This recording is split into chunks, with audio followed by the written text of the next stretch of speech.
بسم الله الرحمن الرحيم. وما كان المؤمنون لينفروا كافة فلولا نفر من كل فرقة منهم طائفة ليتفقهوا في الدين ولينذروا قومهم إذا رجعوا إليهم لعلهم يحذرون. كتاب بلوغ المرام من أدلة الأحكام للإمام الحافظ أحمد بن علي بن حجر العسقلاني رحمه الله تعالى. قال رحمه الله: بسم الله الرحمن الرحيم.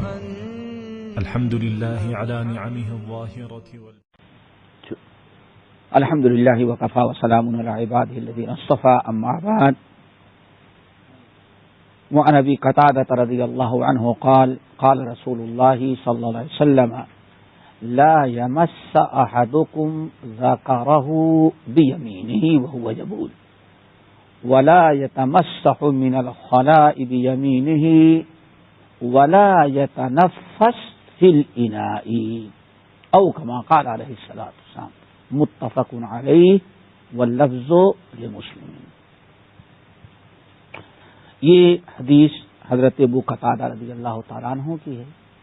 ابو قتادہ ان کا نام ہے حارث بن ربعی رضی اللہ تعالیٰ عنہ. اس سے پہلے گزر چکی ہے، اور یہ نبی علیہ الصلوۃ والسلام معاشر کے ان کو فارس رسول صلی اللہ علیہ وسلم کہا جاتا ہے. فارس جانتے ہو نا، شہ سوار. یہ شہ سواری بہت ہی فارس تھے، یہ بڑے زبردست شہ سوار تھے. ان کا لقب بھی تھا فارس و رسول اللہ صلی اللہ علیہ وسلم. اور تقریباً یہ نبی علیہ السلام کے ساتھ تمام جنگوں میں شریک رہے. خاص تر لوگوں میں سے تھے. اور جنگ احد میں جہاں بہت سارے لوگوں کو نقصان ہوا تھا، ان کو بھی کسی کافر نے بہت سارے زخم پہنچائے، جن میں ایک ایسا تیر لگا کہ جس سے ان کی آنکھ باہر آ گئی ان کی. تو ہاتھ پر رکھا اور نبی علیہ السلام کے پاس لے کر کے آئے. یار سر میری آنکھ نکلے گا، شہید ہو گئی. لیکن بیوی ہے، میں اسے بڑی محبت کرتا ہوں. دار ہو گئے تو کہیں ایسا نہ ہو بیوی نفرت کرنے لگے. تو انہوں نے اپنا عذر بیان کیا. اللہ سن اچھا لاؤ، اگر بیوی کے معاملہ تو لا ہوا. انہوں نے اپنی آنکھ دیا اور نبی علیہ السلام نے اپنے دست مبارک سے آنکھ کو فٹ کر کے ایسے مسح کیا. تو کہتے ہیں کہ مرہم پٹی کوئی ضرورت ہی نہیں پڑی. یہ ان کی خصوصیات میں تھی. حضرت ابو قتادہ. اور ان کی کون سی حدیث گزری ہوئی؟ کتاب الطہارت باب کے اندر کی بلی ہے نا، یہ اپنے بہو سے ملنے کے لیے گئے تو دیکھا کہ بہو نماز کا وقت آیا تو بہو نے پانی رکھ دیا اور بڑے سے برتن میں رکھا، پانی پھیلا ہوا تھا. ان کے وضو کرنے کے پہلے بلی پیاسی کے آگے پینے لگی. تو یہ گئے برتن کو ایک طرح سے اٹھا لیا تھا کہ پانی ایک جگہ اکٹھا ہو جائے اور بلی خوب اچھی طرح سے پی لے. بہو کو بڑا برا لگا اتنا، تو کیونکہ اس زمانے پانی کی بڑی قیمت تھی، تو اس کو بڑا ناگوار گزرا. تو کہا کیا دیکھ رہی ہو؟ اللہ رسول نے فرمایا: انما ہی الطوافین علیکم والطوافات. بلی سے نہیں بچ سکتی، تمہارے اوپر آنے جانے والی چکر لگانے والی چیز ہے. تو وہاں ان کا تذکرہ یہ حدیث گزر چکی ہے. تو یہ ابو قتادہ رضی اللہ تعالیٰ عنہ کی حدیث ہے. کہتے ہیں کہ رسول اللہ صلی اللہ علیہ وسلم نے ارشاد فرمایا: لا یمس احدکم ذکرہ بیمینہ. لا یمس احدکم. لا ہے نہیں ہے، لا نہیں ہے، نہیں منع کر رہے نا. لا یمس احدکم. احدکم یہ فعل ہے، اس لیے احدو احد مضاف، کم مضاف الیہ، مضاف مضاف الیہ مل کر کے کیا ہو گیا؟ فاعل. لا یمس ذکرہ، ذکرہ یہ مفعول ہے. کیا ہے یہ؟ اس لیے ذکرہ نہیں، ذکرہ ہاں مفعول ہے. تو آپ نے فرمایا لا یمس احدکم ذکرہ بیمینہ وہو یبول، تم میں سے کوئی آدمی اپنے دائیں ہاتھ سے نہ چھوئے اپنے ذکر یعنی اپنی شرمگاہ کو، وہ یبول پیشاب کرنے کی حالت میں. ایک چیز ہو گئی نا. اس حدیث میں تین چیزیں بیان کی گئی ہیں. پہلی چیز، تین چیزوں سے منع کیا گیا ہے. لا یمس احدکم ذکرہ بیمینہ وہو یبول، تم میں سے کوئی آدمی اپنی شرمگاہ کو پیشاب کرتے وقت اپنے دائیں ہاتھ سے نہ چھوئے. ہاں ٹھیک ہے نا، سمجھ میں. نمبر 2 ولا یتمسح من الخلاء بیمینہ، خلا یعنی پاخانہ کرنا، اور پاخانہ کرنے کے بعد کوئی آدمی اپنے دائیں ہاتھ سے گندگی کو نہ چھوئے، یعنی استنجا نہ کرے. گندگی قضائے حاجت کے بعد بائیں ہاتھ استعمال کرو، دائیں ہاتھ سے نہ دھولو. سمجھ گئے نا. یا ڈھیلے سے، یا ڈھیلا کے ہاتھ تو ماشاء کیا ہاں اس کا الگ سے ٹیشو، اس کا الگ سے ٹیشو، اور اس کا الگ سے، اور اندر والا اقسام ہے اس کے. سمجھ گئے نا، سمجھ گئے نا. تو اگر اس کو کرنا ہے، اس سے گندگی صاف کرنی ہے ڈھیلے وغیرہ سے، تو اس وہاں بھی دائیں ہاتھ کو استعمال نہ کرو. نمبر 3 ولا یتنفس فی الاناء، پانی پیتے وقت پانی برتن میں سانس نہ لے. یہ 3 چیزیں ہو گئی. 3 چیزوں سے نبی رہت پاسا نے منع کیا. سب سے پہلے دائیں ہاتھ سے اپنی شرمگاہ کو نہ چھوؤ. لا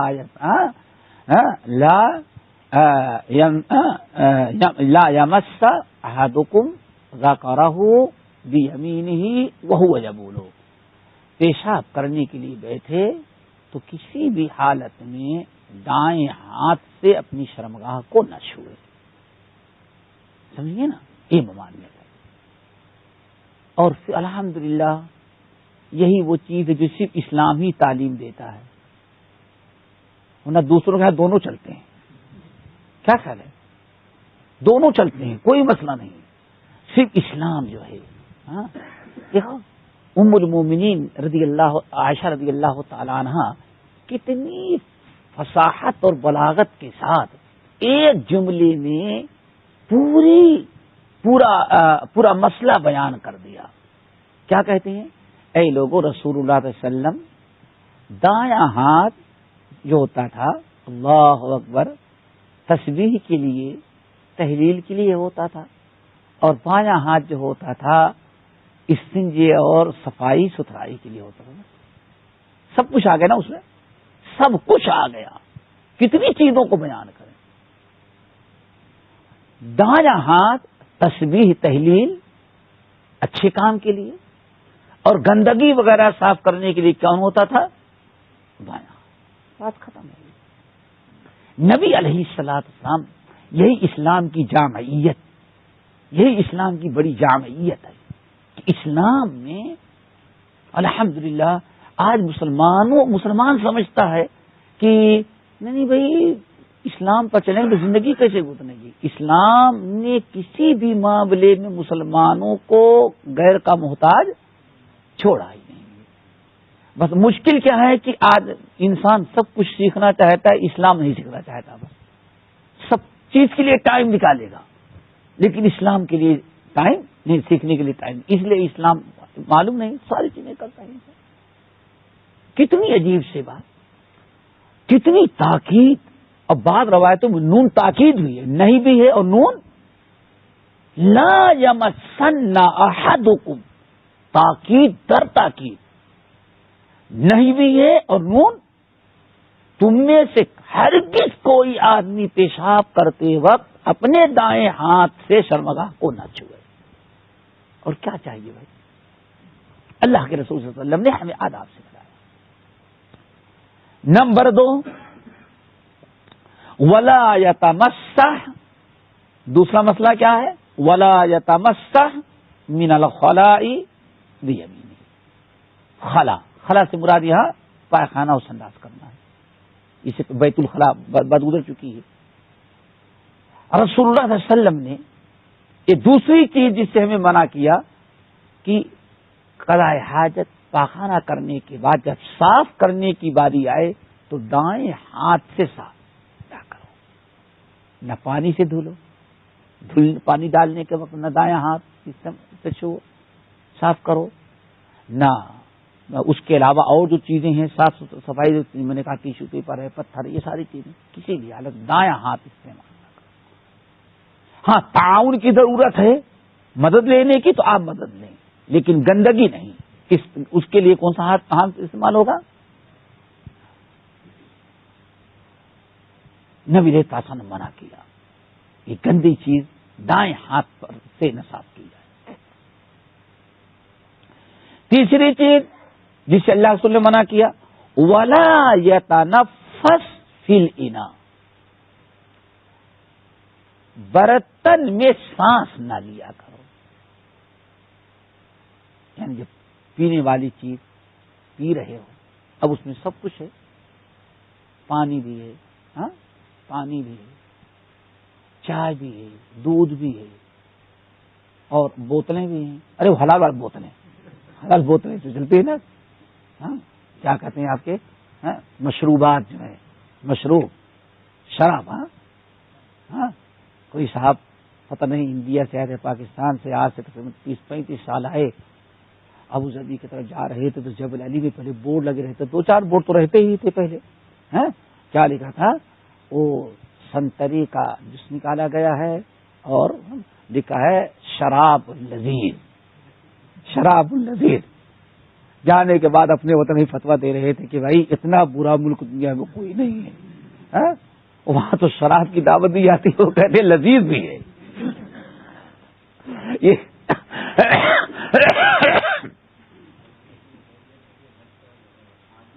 شراب پیتا ہے. اللہ سمجھ گئے نا.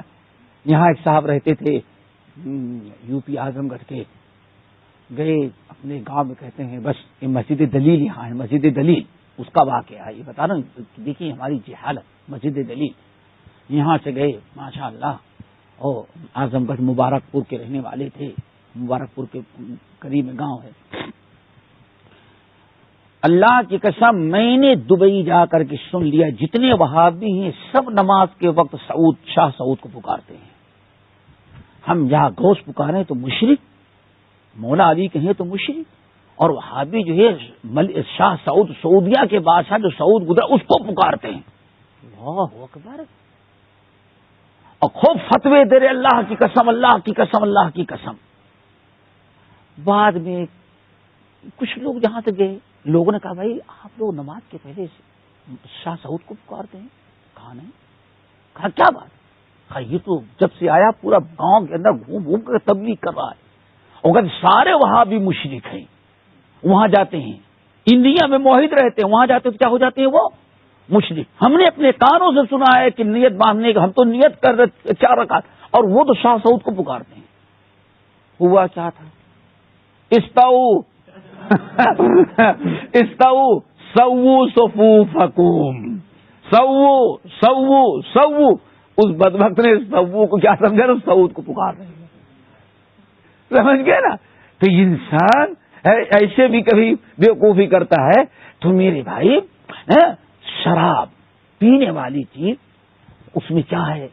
پانی ہے، شربت ہو، چائے ہو، کافی ہو، آپ کے اور بہت سارے مشروبات جو ہیں، جس کو بھی آپ پی رہے ہیں سانس لینا ہو تو برتن کو ہٹا لو، اس میں سانس نہ لو۔ سانس لینے میں برتن منہ میں لگا رہا تو سانس لینے میں کئی مفاسد ہیں۔ ایک تو کبھی آپ دیکھتے ہیں کہ آپ کے منہ میں اگر کوئی چیز آپ کھا رہے تھے اور پانی پینے لگے، سانس لیا تو ہو سکتا ہے منہ کے اندر بہت سارے چیزیں کھانے والی تھی، کہاں پلٹ کر کے آ گئی؟ اب کتنا برا لگتا ہے، اور سائنسی اعتبار سے بھی کہتے ہیں نقصان دہ ہوتا ہے۔ ایک تو یہ بڑا ہے۔ نمبر 2، کہا جاتا ہے کہ سانس لینے سے کبھی کبھار انسان کے اندر جو جراثیم ہوتے ہیں تو بہت تیزی کے ساتھ وہ بخار نکل جاتے ہیں۔ کہتے ہیں اسی لیے تو اللہ نے تعالیٰ نے 2 چیزوں میں بڑی برکت رکھی۔ آدمی اگر سانس نہ لے، اندر سے سانس نہ، دیکھیں اندر سانس لیتے ہیں جاتی ہے اور اندر سے بھی آتی ہے، ایسا نہیں کہ ہاں صرف باہر سے ہمیں سانس لینا ہے، جتنا لیتے ہیں اس سے زیادہ سانس نکلتی ہے۔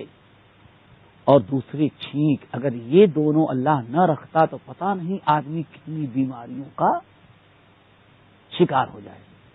اسی لیے نبی علیہ السلام نے چھینک کو رحمت قرار دیا، اور الحمدللہ پڑھو کیوں؟ دیکھیے پتہ نہیں ایک چھینک آ جانے کے بعد کتنا آپ کا دماغ درست، اسے العطاس من الرحمن، اے لوگوں چھینک اللہ تعالیٰ کی مہربانی ہے۔ اس لیے بسا اوقات بہت ساری بیماریاں جو ایسی ہوتی ہیں تو ڈاکٹر پوچھتا ہے کہ بھئی چھینک آتی کہ نہیں آتی ان کو؟ ہاں، ڈاکٹر خود ہاسپٹل میں ڈاکٹر پوچھتا ہے ان کو چھینک آتی کہ نہیں آتی ہے۔ یہی سانس کا بھی معاملہ ہے۔ آپ اگر پی رہے ہیں اور سانس لیے تو ہو سکتا ہے بہت سارے جراثیم بیماریوں کے اس کے کہاں پہنچ جائیں وہ۔ تو نبی علیہ السلام نے ادب سکھلایا، سمجھیے نا۔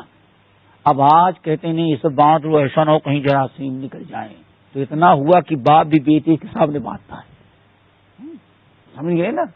ہاں، اور اتنا کہ مسافہ، دبئی کے کوئی بڑے مسٹر تھے، ایک دن کسی مسلمان تاجر ہیں ہمارے درس میں آتے ہیں، آیا ان سے، ہاں بڑا جراثیم نہیں، آپ لوگ سلام کرتے ہیں، مسافہ کرتے ہیں، ہندو مسافہ تو نہیں، ہندوؤں میں، مسلمانوں میں مسافہ ہے اور ہندو مسافہ نہیں ہے، بس قدم چوم لے گا، ہاں لیکن ہاتھ نہیں ملائے گا۔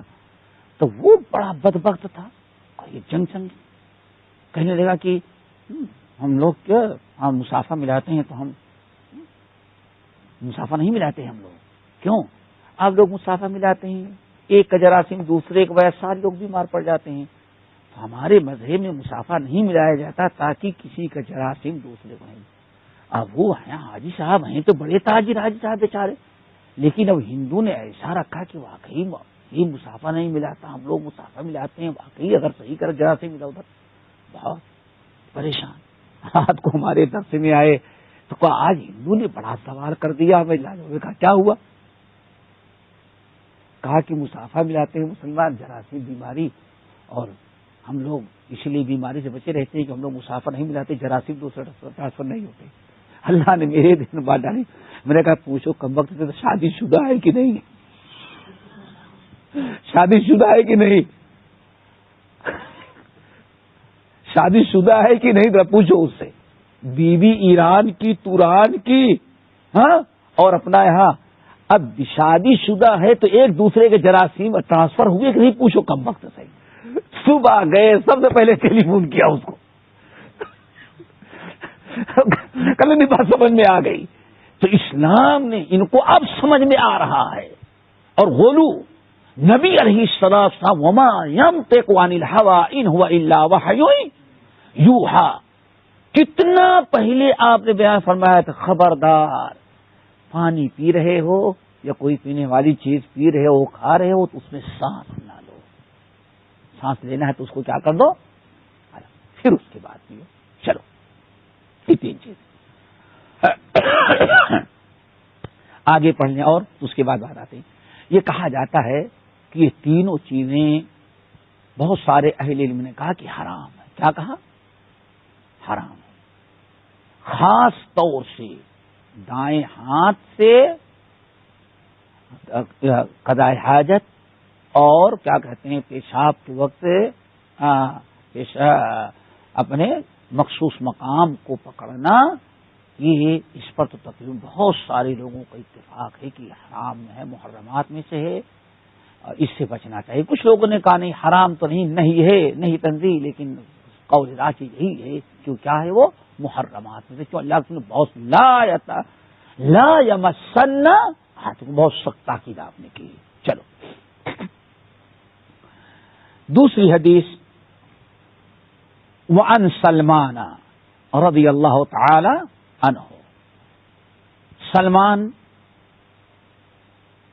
فارسی رضی اللہ تعالی عنہ، ابو عبداللہ، ابو کنیت ابو عبداللہ ہے، سلمان فارسی، اللہ اکبر۔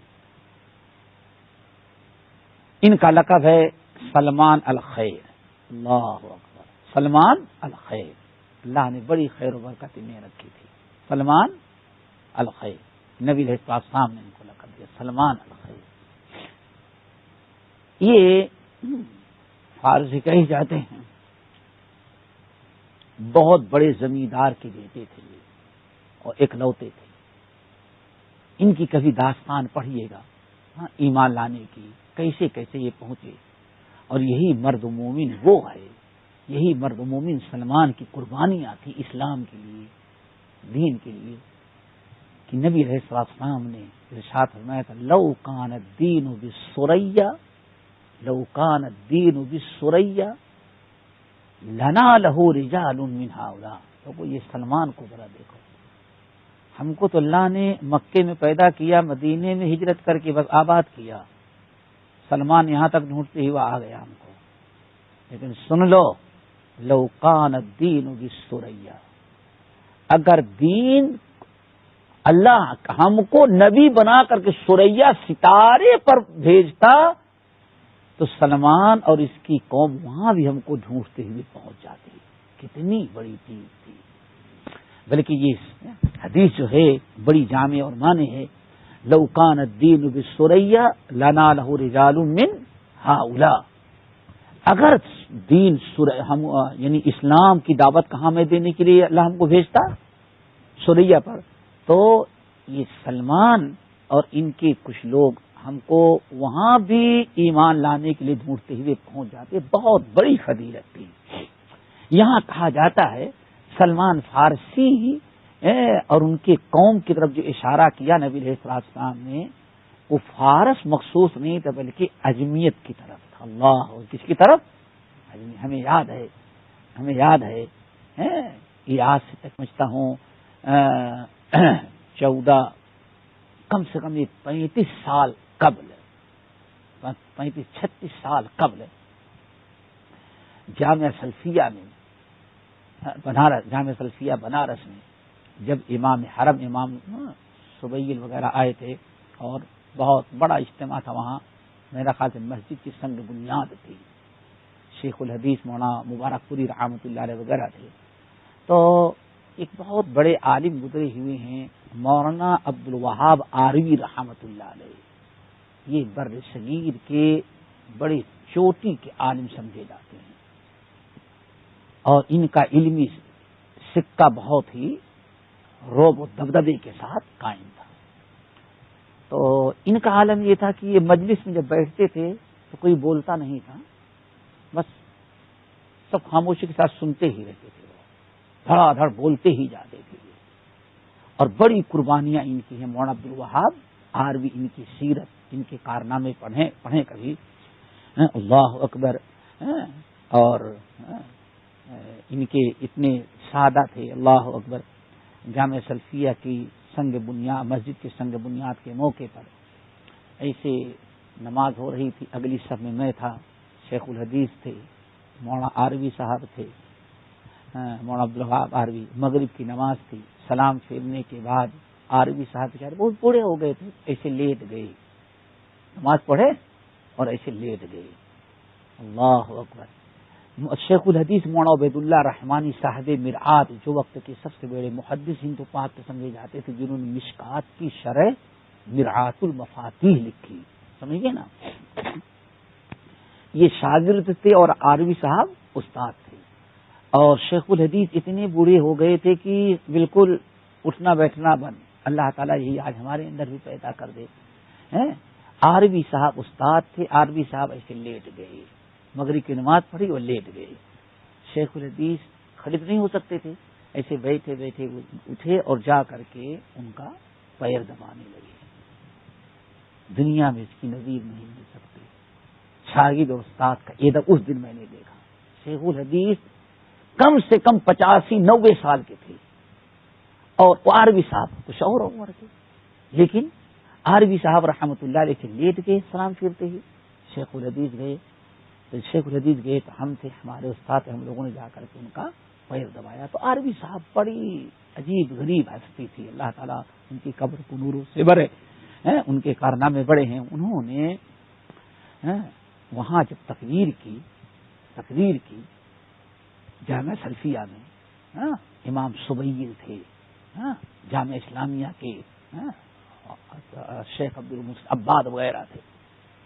اس دن میں نے دیکھا عربی صاحب جب اٹھے اور اس حدیث کی شرح کی، لنا لہ رجال من ہؤلاء، سارے عرب علماء بیٹھے تھے، علی میاں ندوی، شیخ الحدیث، لیکن یہ سب سے بڑے تھے.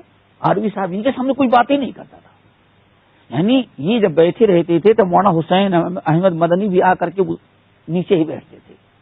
یہ عجیب غریب شخصیت تھی عربی صاحب.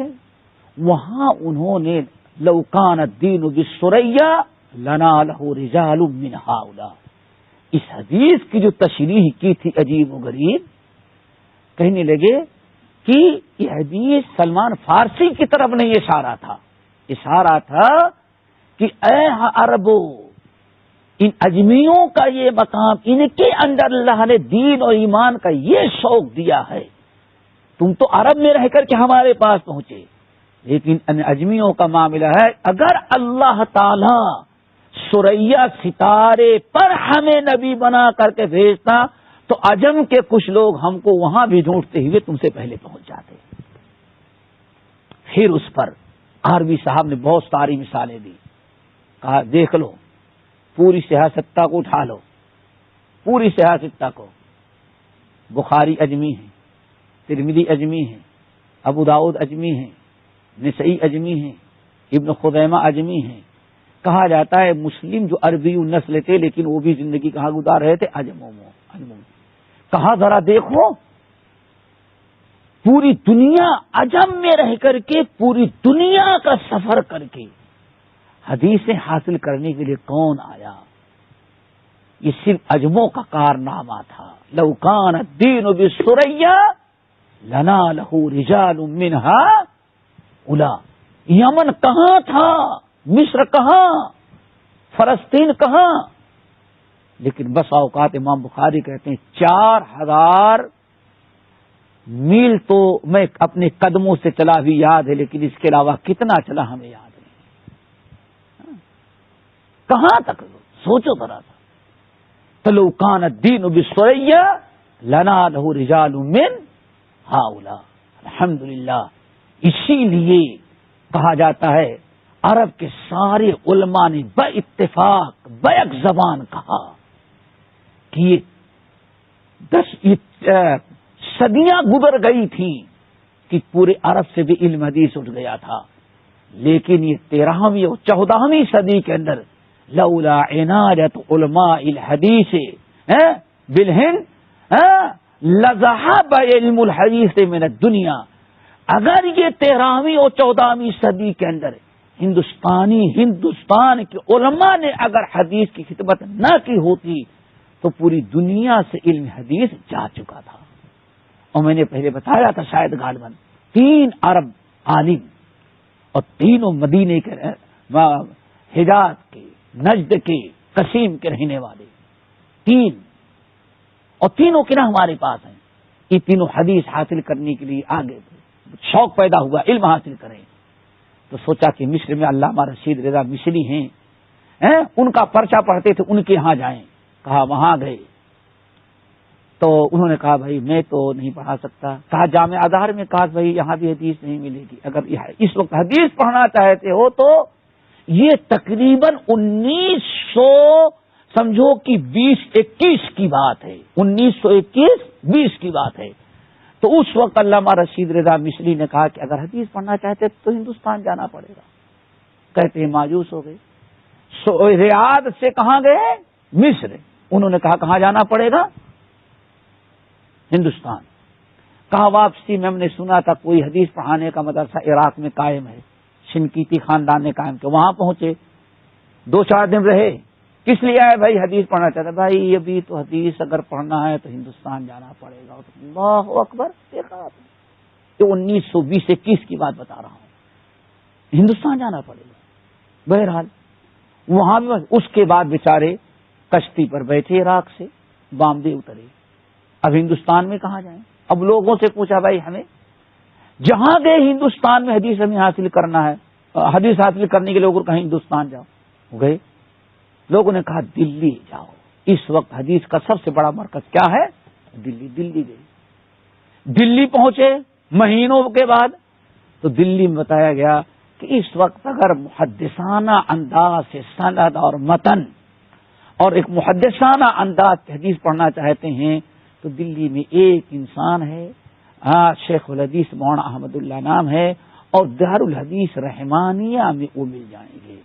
وہ 3 طالب علم آئے، شیخ الحدیث سے ٹائم لیا، 3 سال تک وہاں رہ کر کے حدیث حاصل کیا، پھر وہاں سے لوٹے سیدھے مصر گئے، مصر، سودان، جزائر، عراق، پھر دوبارہ ان تینوں نے مل کر کے افریقہ تک انہوں نے حدیث کے پھیلانے کی۔ تو اسی لیے عرب کے لوگوں نے کہا لولا عنایت علماء الحدیث بالہند، اگر علماء حدیث، اگر ہندوستان کے علماء حدیث کو کی خدمت نہ کیے ہوتے تو یہ 14ویں اور 13ویں صدی میں علم حدیث پھر دنیا سے جا چکا تھا۔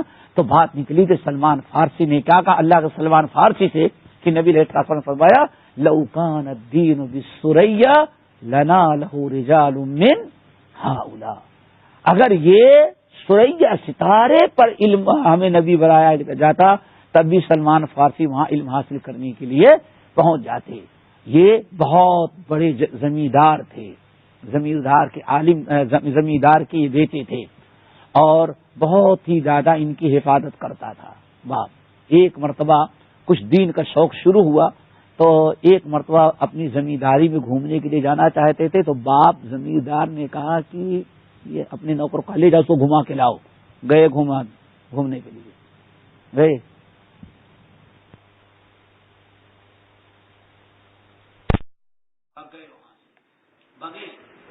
تو کوئی عیسائی ملا، اس سے علم حاصل کیا، عیسائی بنے۔ اس نے پھر کہا کہ بیٹے دیکھو اب تم مرنے والا ہوں، کہا پھر بتائے گا، کہا فلاں جگہ، اللہ اکبر، وہاں گئے، اس سے علم حاصل کیا۔ پھر وہ کوئی بوڑھا مرنے والا، کہا بھائی اب اپنا انتظام کر لو، میری طبیعت ناسازا تھی، میں پتہ نہیں کب مر جاؤں۔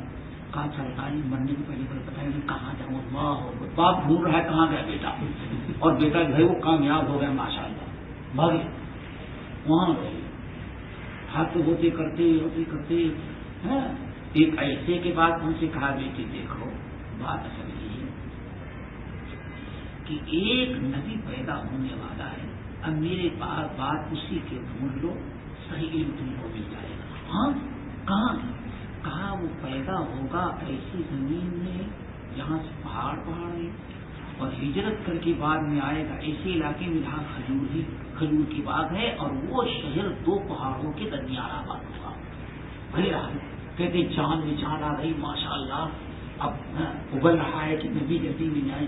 کہتے ہیں آگے جاتے جاتے یہودی ملا، یہودی سے پڑھا، علم حاصل کیا، اس نے کہا ہاں ایسا نبی پیدا ہونے والا ہے۔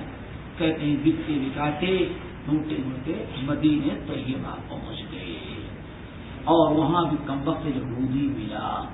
پہلے تو بڑا اچھا تھا، بدبخت یہ تھا، اور پھر اس نے خوب دبا کر کے کسانی کا کام لیا ہم سے، اب موقع نہیں دیتا تھا۔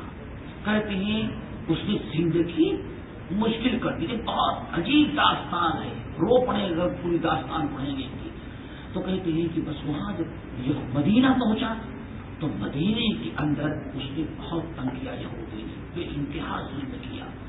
کہتے ہیں کہ ایک دن ہم کو مار مار کر اوپر چڑھایا، آگے جا کر کے کھجور اوپر میں کھجور توڑ رہا تھا اور ظالم نیچے ڈنڈا لے کھڑا رہتا تھا. اتنے میں شور مچا، جا جا جا جا قدمہ قدمہ قدمہ، چاروں طرف ایک آ گئی. اور میں اوپر تھا، اوپر سے لوگوں کو بھاگتے ہوئے بھی دیکھ رہا تھا اور شور بھی بڑا ہنگامہ. تو کان لگایا تو پتا چلا کہ رسول آ گئی. قدم رسول اللہ قدم رسول اللہ قدم رسول اللہ. کہا میں اترنا چاہا تو ظالم ڈنڈا نہیں پڑا. کہا کہ ہم نے میں برداشت کیوں؟ اسی رسول ہی کے انتظار میں کہ اتنے پاپڑ مجھے بیچنے پڑے تھے، اور آج جب اترنا چاہتا ہوں تو ڈنڈا مارنے کے لیے تیار ہے. کہتے اترنے ہی نہیں دیتا ظالم.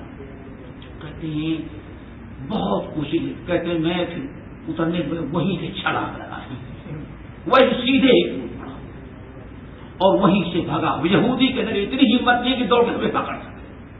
کہتے میں بھی بھگا اور آ کر کے پہنچ گیا جہاں مجمع تھا. جا قدم رسول اللہ، کہتے وہاں پہنچا تو جو علامتی نشانیاں تھیں، بہرحال ابھی مسلمان ہونے کے بعد نہیں، بلکہ آگے پیچھے جو نشانیاں ہم کو بتایا تو استاد نے سب دیکھ رہا تھا.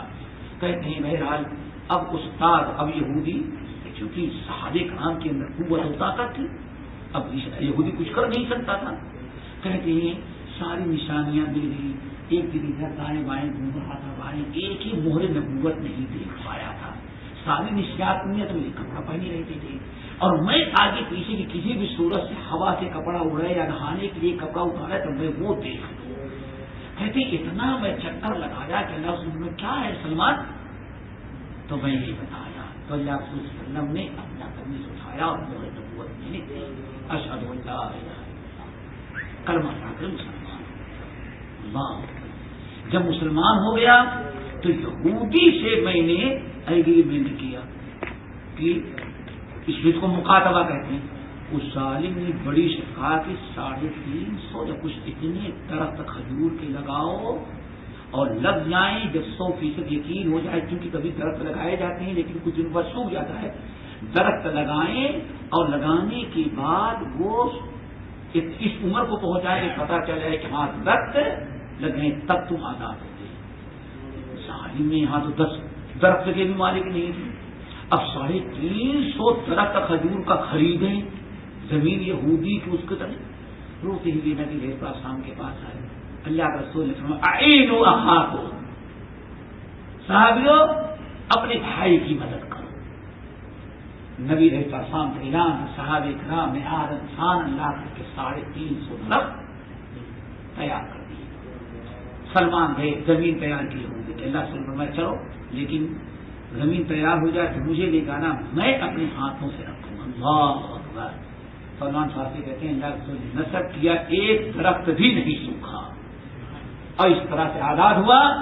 جس دن آزاد ہوا کہ آخر میں نبی علیہ السلام نے مسجد نبوی میں مدینے میں نبی علیہ السلام نے میرا ہاتھ پکڑا اور فرمایا لوگوں یہ مہاجر ہیں، اس انصاری کے بھائی، یہ مہاجر اس کے بھائی، یہ بھائی، لیکن یہ سلمان ہے، یہ کسی کے بنائے. اس کو سلمان منا اہل البیت، اس کو میں نے اپنے گھر کا ایک فرد بنایا. یہ سلمان فارسی کی بڑی فضیلت تھی. ویسے بھی نبی علیہ السلام نے ایک صحابی کے ساتھ انصاری کے ساتھ ان کو جوڑ دیا تھا. سلمان فارسی کی داستان بڑی عجیب و غریب ہے. ان کی سیرت پڑھیں اور ان کا شمار معمرین میں سے ہے. سب سے کم والی جو روایت ہے ان کی زندگی 250 سال ہے. اور 250 سال نہیں ویسے 350 سال لوگ نقل کرتے ہیں. ان کی عمر کتنی؟ 350 سال. لیکن لوگوں نے گھٹاتے گھٹاتے کہا 250 سال سے کم تو نہیں ہو سکتی. آخری روایت جو ہے سب سے معتبر کتنے 100 سال اللہ تعالیٰ نے زندہ رکھا تھا کہ آخری نبی کا ایمان آئے. اور مدائن اللہ کے رسول عمر فاروق نے ان کو اپنا گورنر بنا رکھا تھا، وہیں رہتے تھے. یہ سلمان فارسی رضی اللہ تعالیٰ اور بہت ساری کتابیں انہوں نے یہود نصارہ کے سب پڑھ ڈالی تھی. سلمان فارسی رضی اللہ تعالی عنہ کہتے ہیں لقد نہانا رسول اللہ صلی اللہ علیہ وسلم، اور حدیث جو بیان کرتے ہیں وہ بھی بڑی عجیب غریب ہے. سنن ابی داؤد میں ہے اس کی وجہ سے یہ حدیث اللہ کے رسول جو بیان کیا. کچھ مدینے کے یہودیوں اور مشرکوں نے، کیونکہ ان کے تو روابط تھے نا، ہر یہودی کو پہچانتے تھے، کہا یار تمہارا جو نبی وہ بھی عجیب آدمی ہے، وہ پیشاب اور استنجے کا طریقہ تو بتاتا عجیب آدمی ہے، یہ نبی کے کام تو رہے ہیں، یعنی نبی کا کام ہے، نبی کام تو بڑی بڑی چیز بتائے. یعنی ایسے حکارت کے ساتھ انہوں نے نبی علیہ السلام کی ان تعلیمات کو پیش کیا کہ نبی کی کوئی عزت نہ رہ جائے. یہ بہت بڑا فرعونی حربہ ہے کہ جس سے لوگ متاثر ہوں، اس کے مقام کو یعنی اس انداز سے بیان کرو کہ سامنے والے کی نگاہ میں اس کا مقام گھٹ جائے. یہ مشرکوں نے چاہا تھا اور یہودیوں نے. سلمان فارسی نے کہا نام بالکل پلٹ دیا. جی تو کہتے جس کا جوتا اسی کا بالکل پلٹ دیا. کہاں ہاں بنا ہاں صحیح کہتے ہو. یعلمنا کل شیء. ایسا جواب تھا. انہوں نے کہا تمہارے لیے چھوٹی چھوٹی چیزیں. آج کچھ لوگ ہوتے ہیں ارے یہ لوگ چھوٹی چھوٹی چیزوں میں رہ گئے، بڑی چیز کیا چیز ہے. معلوم ہے چھوٹی چھوٹی چیزوں کیا ہوتی ہے وہ بڑی چیز ہے. تو وہی یہ چھوٹی چھوٹی اللہ. حضرت سلمان نے کہا بھلا ہاں کیوں نہیں، جو تم کہتے ہو ویسے یعلمنا کل شیء. ہمارے نبی بڑی سے بڑی چیز تو ہے، بلکہ ہمارے نبی ایسے کہ ہمیں ہر چیز سکھلاتے. اللہ اکبر. بالکل کم وقتوں پر پلٹ دیا. یعلمنا کل شیء. ہمارے نبی ہم لوگوں کو ہر چیز سکھلاتے ہیں، حتی القراءۃ، یہاں تک کہ استنجا کا طریقہ بھی سکھلاتے. بات سمجھے نا کیسے پلٹ دیا تاکہ انہی کے گلے میں پڑ جائے. وہ یہ تصور دینا چاہتے کہ نبی تمہارے چھوٹے چھوٹے. کہا کہ ہاں نہیں، ہمارا نبی تو بڑی سے بڑی چیز متوسط درجے کہ ہر چیز ہمیں سکھلاتا ہے.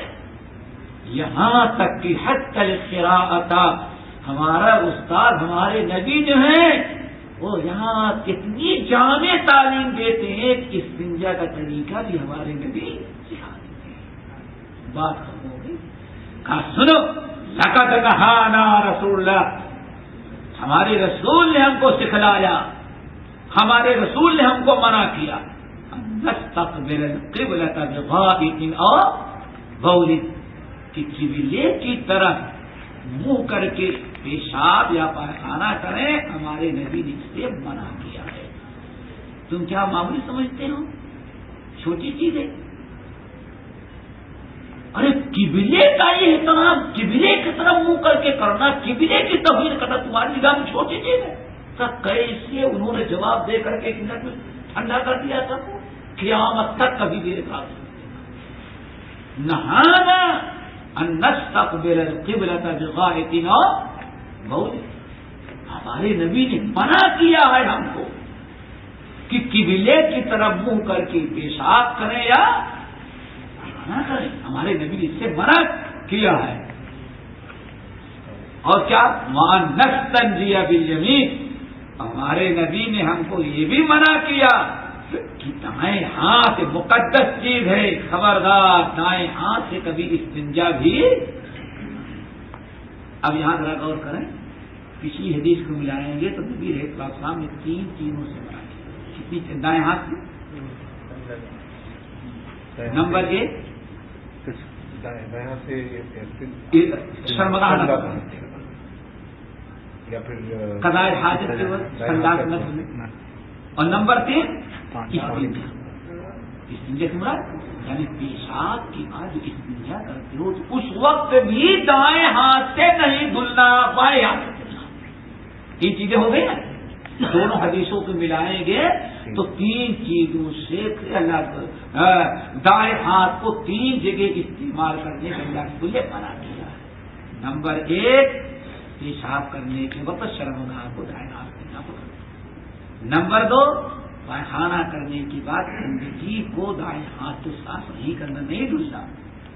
نمبر 3 پیشاب تم نے کیا تو استنجا کرنے کے وقت بھی بائیں ہاتھ استنجا کرنا، پانی استعمال کرنا یا ڈیلا استعمال کرنا، دائیں ہاتھ کا استعمال، یہ 3 چیزیں۔ وَأَن نَسْتَنْجِيَ، اور ہمارے نبی نے نہانا منع کیا ہے اس بات سے، ان نستنجی بأقل من 3 احجار، اور ہمارے نبی نے ہمیں منع کیا ہے کہ اگر پانی نہ ملے، پانی نہیں استعمال کر رہے ہیں تو 3 ڈھیلے سے کم میں استنجا، کم سے کم کتنے ڈھیلے ہوں؟ بأقل، منع کیا ہے 3 ڈھیلے سے کم میں استنجا کرنا۔ یعنی اگر ڈھیلا یہاں پتھر کا لگایا ہوا ہے، لیکن پتھر بھی کسی ٹائلیں نہیں ہوں،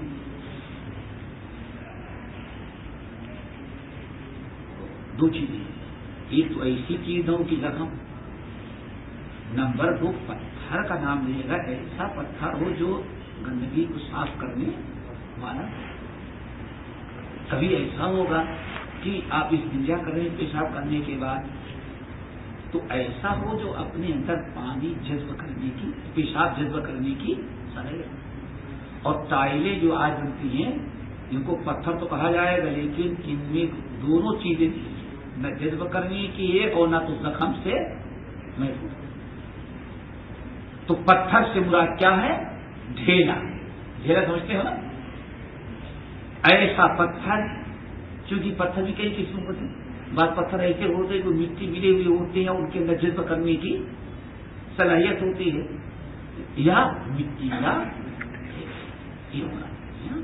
کم سے کم کتنا؟ حضرت عبداللہ بن مسعود رضی اللہ تعالیٰ عنہ آگے حدیث آئے گی، کہتے ہیں کہ نبی علیہ السلام نے ہم کو حکم دیا کہ عبداللہ مجھے 3 پتھر لے کر کے آؤ، استنجا کرنا ہے۔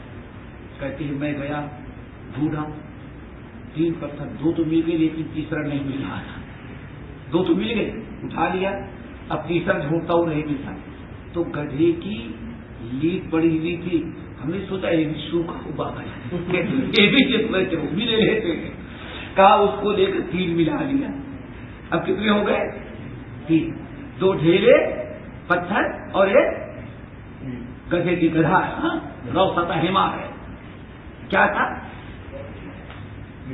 گدھے کا لیٹ کہتے کیا کرتے؟ لیٹ، چلو کوئی بات نہیں، سمجھ گئے نا؟ لیٹ کہتے 3 لے کر کے آئے نبی علیہ السلام نے، فأخذ حجرین وألقى الروثة، نبی علیہ السلام نے دونوں پتھر لے لیا اور گدھے کی لیٹ کو اٹھا کر پھینک دیا، انھا رجس، یہ ناپاک ہے۔ کیا ہے یہ؟ ناپاک ہے، لے جاؤ اس کو، التمس لی، جاؤ تیسرا ڈھونڈ کر دیا۔ اس کا مطلب ہے کہ استنجا کے لیے کم سے کم کتنا ڈھیلا ہو؟ دیکھیں حضرت عبداللہ بن مسعود 2 لے کر کے آئے تو اللہ کے رسول نے تیسرا انہوں نے پورا کیا، تو گدھے کے لیے اللہ سے اس کو پھینک کر ہمیں تیسرا ڈھونڈ کر کے لاؤ، تو 3 ڈھیلا ہونا چاہیے، ٹھیک ہے نا؟ وَأَن نَسْتَنْجِيَ، اور اللہ ہمارے رسول نے ہم کو منع کیا، کئی چیزیں ہو گئی نا، ہمارے رسول نے ہم سے منع کیا کیا؟ کہ استنجا کریں بے رجیع او عظم، رجیع وہی گوگا، اور کس سے؟ ہڈی، ان دونوں چیزوں سے استنجا کرنا اللہ رسول نے منع کر دیا۔ کیوں؟ اس کی کئی وجہ بیان کی جاتی ان دونوں سے۔ ایک تو یہ ہے کہ لیلۃ الجن سے جب نبی علیہ السلام واپس آئے تو صحابہ کرام نے پوچھا، تو آپ نے بتایا کہ ہڈیاں جو ہیں یہ جنوں کی غذا، اسی لیے نبی علیہ السلام نے ہڈی سے استنجا کرنے سے کس کی غذا ہے؟ تم کچھ ہوتے ہو؟ صحابہ کرام نے کہا یا رسول اللہ ہم لوگ تو پورا گوشت نوچ نوچ کر کے اور گودا بھی نکال کر کے سب کھا لیتے، ان بیچاروں کو ہڈی میں کیا ملتا ہے؟ ہڈی ان کی غذا کیسے بنے گی؟ اللہ سن فرمایا ہمارا کوئی شے نہیں خرید آج کوئی سائنس ہے نا کیا سائنس نے کچھ ایسی کیا اللہ کے رسول صلی اللہ علیہ وسلم نے شاہ فرمایا کہ تم کو تعجب ہو رہا ہے، تم لوگ ہڈیاں جب پھینک دیتے ہو اور جن جب اس کو لینے کے لیے آتے اٹھاتے ہیں تو جتنا گوشت تم نے کھانے کے پہلے جو اس پر اللہ نے رکھا تھا اس سے اوپر اس سے زیادہ گوشت اللہ تعالیٰ اس پر پیدا کرتا ہے۔ انسان سوچ نہیں سکتا، آج تک میرا دنیا کی کوئی سائنس کبھی نہیں تحقیق کر پائی، لیکن ہمارے نبی نے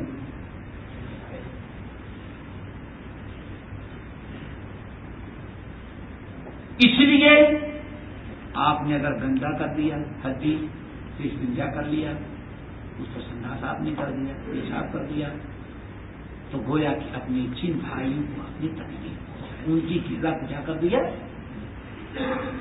اور یہ بھی ممکن ہے کبھی جن کا سر پھرے تو پھر تمہارے پیچھے پڑ جائے گا۔ ہوتا ایسے کہ ہمارا ہماری غذا اتنی خراب ہے۔ کوبر سے بھی استنجا نہ کرو، کیوں؟ نبی علیہ السلام نے ارشاد فرمایا کہ یہ گوبر بھی اٹھاتے ہیں تمہارے جانوروں کا جو گوبر ہے، اللہ تعالیٰ پھر اس کو تبدیل کر دیتے ہیں، یہی گوبر جو ہے جنوں کی سواریوں کا کی غذا ہوتی ہے۔ تو نبی علیہ السلام نے ان دونوں چیزوں سے استنجا نہ کرو۔ اور ایک بات اور کہتے ہیں کہ تو ہی ہے، اس کے علاوہ ہڈی سے آپ استنجا کریں گے تو بہت ممکن ہے کہ آپ کو بھی نقصان اٹھانا پڑے، زخم، کیونکہ عام طور پر ہڈیاں کیا ہوتی ہیں وہ زخم، آپ کو بھی بہت تکلیف پہنچ سکتی ہے۔ اس لیے ان چیزوں سے نبی علیہ السلام نے استنجا کرنے سے منع کیا۔ کتنی چیزیں ہو گئی؟ نمبر 1 قبلے کی طرف رک کر کے پیشاب پاخانہ کرنا، نمبر 2 دائیں ہاتھ سے استنجا کرنا منع، پیچھے گزر، نمبر 3 وَأَن نَسْتَنْجِيَ بِأَقَلِّ مِنْ ثَلَاثَةٍ 3 ڈھیلوں سے کم استنجا کرنے سے رسول نے منع کیا، 3 ہونا چاہیے۔ نمبر 4 او ان نستنجی برجعین او ہڈی اور گوبر سے لیڈ سے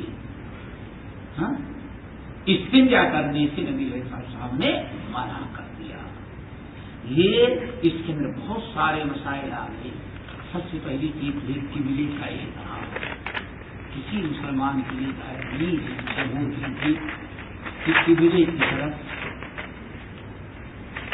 پیشاب کے وقت یا پاخانہ کے وقت کرنے کی قبلے کی طرف رخ کرے، اسلام نے سختی کے ساتھ منع کیا ہے۔